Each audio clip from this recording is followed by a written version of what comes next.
Motorists can enjoy free tolls at expressways for a certain period of the Christmas and New Year holidays.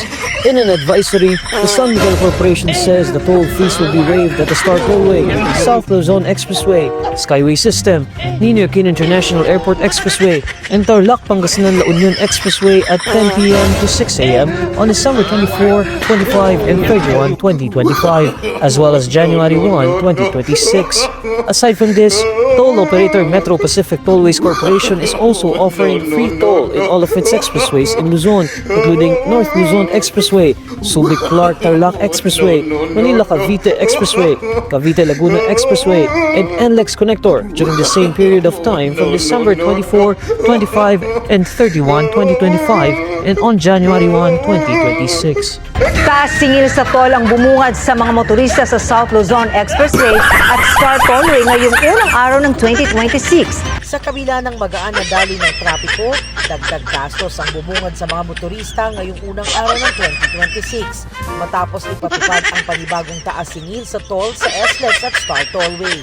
Medyo malungkot sa bulsa ko, sa wallet. Magka-carpool po kami. Sa SLEX, partikular sa Alabang to Calamba section, ang approved toll rates ay Class 1, 126 pesos, Class 2, 253 pesos, at Class 3, 379 pesos.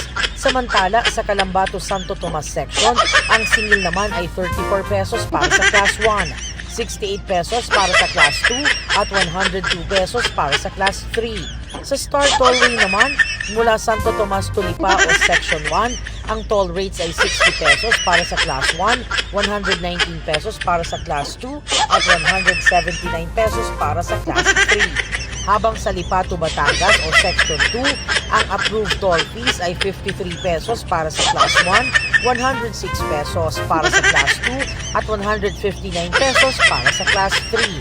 Ayon sa Toll Regulatory Board, ang mga dagdag singil na ito ay upang masiguro ang tuloy-tuloy na operasyon, maintenance at improvement ng SLEX at Star Tollway.